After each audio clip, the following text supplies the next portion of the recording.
Eh bien, visiblement, les actualités sont de retour après quelques semaines de calme et ça fait vraiment plaisir. Hey les geeks, c'est Mathéo et on se retrouve pour un tout nouveau récap ciné et série. Votre dose presque quotidienne d'actualités à ne pas manquer, avec au programme du jour une news Marvel assez inattendue, mais également pas mal de projets qui avancent avec des premiers détails, et ça forcément ça fait extrêmement plaisir.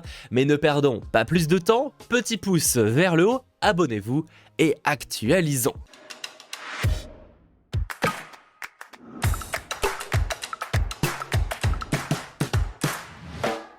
On commence directement par une news que j'attendais énormément puisque la seconde saison est quand même sortie il y a 3 ans, c'était en 2019. La série de Prime Video Jack Ryan avec John Krasinski est bel et bien de retour et se date pour le 21 décembre 2022 avec 8 épisodes au total, donc forcément ça fait extrêmement plaisir. C'est une série que j'avais beaucoup aimée. La première saison était un peu plus dans la psychologie, dans la seconde un peu plus dans l'action, si on voulait simplement résumer, mais personnellement c'est des séries que j'avais beaucoup aimées, enfin des saisons que j'avais beaucoup aimé, sachant que dans cette troisième saison on apprend que Jack sera en fuite, qu'il sera recherché par la CIA avec des voyous également, sachant que pour rappel une saison 4 a également déjà été commandée et on sait que ce sera la dernière. Bref, rendez-vous en décembre, mais personnellement j'ai extrêmement hâte. On change de thématique pour parler de plateformes de streaming qui changent de nom. En plus les deux sont changés vraiment de nom à la chaîne et au final en prenant un point commun assez habituel si je puis dire dans le milieu, on va y revenir. On apprend ainsi que Starzplay, disponible notamment via Canal+, mais également dans les Prime Video Channels, change de nom pour devenir, roulement de tambour, Lionsgate+. Le changement est déjà effectif en France et a lieu en fait dans une trentaine de pays hors US et hors Canada. Autre changement de titre, on a Epix qui est une chaîne américaine payante. Alors pour le coup nous c'est pas disponible en France, mais ça devient Suspense MGM+. Oui, très original, on l'a compris forcément. On rajoute un plus et c'est bon, on a le titre d'une plateforme. Est-ce que j'ai fait un peu la même chose pour le troll? C'est possible. On revient côté série avec une bonne nouvelle, j'imagine, même si j'avoue que je suis passé à côté de cette série. Netflix a renouvelé pour une saison 2 la série allemande parlant d'espionnage Cléo. Donc n'hésitez pas en commentaire à me dire pour ceux qui l'auraient vu si forcément c'était intéressant. En tout cas, ça a été renouvelé, donc c'est que globalement, ça a dû plutôt fonctionner. On a également appris que la prochaine saison, à la 11e saison de American Horror Story, se date pour le 19 octobre aux États-Unis et son nom c'est American Horror Story New York City. Alors on n'a pas trop de détails sur l'intrigue, mais j'avoue que c'est plutôt cool de savoir qu'on va explorer maintenant New York. Alors à voir en tout cas, rendez-vous en octobre.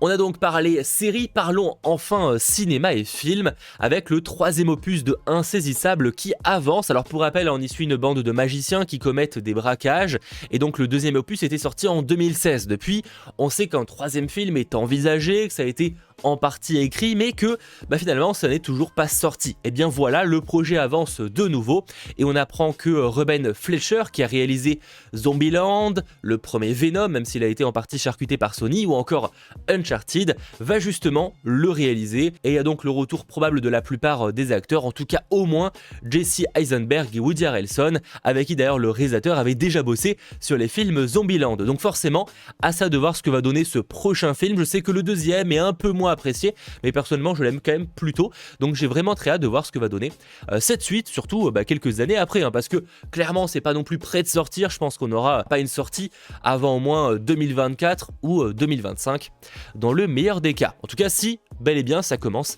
à tourner l'année prochaine. Autre projet qui s'annonce, c'est un prochain film, American Pie, après Girls Power, car oui, ça existe, ce film est sorti il y a maintenant quelques années pendant la période de confinement. Et bien une nouvelle version est en préparation, on ne parle pas d'une suite donc aux 4 avec les acteurs originaux malheureusement, alors peut-être que ça finira par arriver, mais pour l'instant c'est pas d'actualité. On n'a pas trop de détails sur ce nouveau projet American Pie, on sait juste qu'il sera écrit par l'actrice Sujata D sur une idée originale. Mais honnêtement, je pense qu'en 2022, 2023, etc., American Pie, à moins de faire une suite aux 4, clairement faut oublier. Et d'ailleurs, en parlant de projet cette fois très inattendu, un film Disney est en préparation sur Figment. Alors certains me diront, mais Mathéo, Figment, c'est qui? Parce que ça sort d'où ce dragon? Ok, je vois pas du tout ce que c'est. En fait, il faut savoir que c'est une mascotte emblématique des parcs Disney en Floride et il est très très populaire. aux États-Unis. Donc c'est vrai que nous en France, en fait, si vous n'êtes pas forcément connaisseur des parcs Disney, moi j'avoue j'en ai appris l'existence lors du live qu'on avait pu faire sur justement les parcs Disney à la D23, et bien en fait chez nous on le connaît pas forcément, mais c'est très populaire aux États-Unis. En tout cas c'est en préparation, ce sera produit par la boîte de production de Seth Rogen, et on sait que des scénaristes de Pokémon Détective Pikachu, qui était d'ailleurs très cool, bossent dessus. Et d'ailleurs du côté de Disney, qui est également en préparation, même si là on parle de la 20th Century Studios, on a eu le droit à des premières informations officielles sur le prochain film Planète des Singes, qui est en préparation depuis très longtemps, et ça même bien avant le rachat de la Fox par Disney. Pour l'occasion, on a eu le droit à un premier concept art, voilà, très intéressant, avec un singe sur un cheval. On a aussi donc une ville vraiment très abandonnée, parce que ça fait très longtemps que les humains ont disparu, ou en tout cas pour la plupart qu'ils ont disparu. On apprend ainsi que ce prochain opus se titre et qu'il s'appellera Kingdom of the Planet of the Apes. Sous-entendu, traduction très à l'arrache, Royaume de la planète des singes. Alors à voir évidemment pour le titre français, pour l'instant ça n'a pas réellement été dévoilé, mais il est en tout cas prévu pour sortir en 2024 au cinéma, sans date précise. Et au casting on retrouve Freya Allan, vue dans The Witcher sur Netflix, mais également Owen Teague ou encore Peter Masson. Sachant que dans le cas de ces deux derniers, normalement ils incarneront des singes, et dans le cas de Freya Allan, on n'a pas encore de confirmation si en fait on aura réellement des humains dans le film, parce que c'est pas dit en vrai, hein. C'est vrai que jusqu'à présent les humains ils étaient présents, mais peut-être que pour la première fois on aurait un film plein des singes qui se concentre uniquement sur des singes, ça il faudra voir. Évidemment ça reste pour l'instant de la spéculation parce qu'on n'a pas d'intrigue réelle, on sait juste que ça se passera plusieurs années après la planète des singes Suprématie, qui était donc le dernier opus réalisé par Matt Reeves, qui était d'ailleurs excellentissime.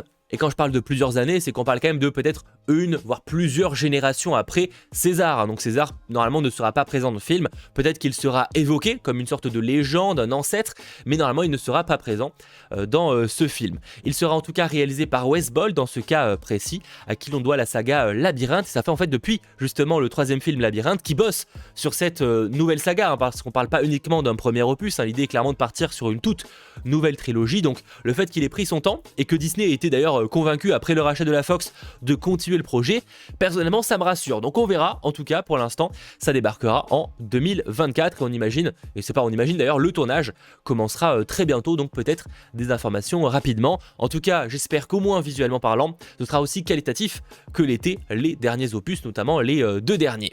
Et bon, pour réellement terminer ce récap ciné et série, c'était là aussi une des grosses news tombées hier, un petit peu surprenante. On a le droit à un gros changement pour la série Marvel Armor Wars, qui avait été annoncée, si je ne dis pas de bêtises, lors du Disney Investor Day de 2020, avec donc Don Cheadle. Et c'est vrai que pendant très longtemps, eh bien en fait le projet s'est fait très discret, il n'avait pas été réévoqué lors du Comic Con de San Diego, il a quand même été évoqué lors de la D23. Eh bien, mauvaise nouvelle pour le tournage, hein, parce que clairement ce ne sera pas respecté, mais bonne nouvelle pour le projet, puisque la série devient, roulement de tambour, un film à destination du cinéma. Je crois que c'est la première fois que ça arrive dans ce sens-là, parce que pour le coup que des films deviennent des séries, en soi c'est déjà arrivé, parce que Hawkeye par exemple à la base c'était plutôt pensé comme un film et c'est devenu une série. On a Inhumans, même si c'est un cas très spécial, qui était devenu là aussi une série, bon, pas forcément très canon, mais c'était en tout cas devenu une série. Même dans le cas d'Armor Wars, finalement on sait qu'un film sur War Machine a été longtemps envisagé et que c'était finalement devenu une série. Sauf que voilà, et bien ça va dans le sens inverse maintenant. Armor Wars devient un film à destination du cinéma. Selon les informations, en fait ce serait plus adapté à l'histoire qu'il souhaite raconter. Alors en tout cas après, pour ce qui est de l'équipe créative, Don Cheadle reste donc en tête d'affiche, et Yassir Lester, qui était scénariste en chef de la série, reste maintenant, mais pour écrire le film à destination du cinéma.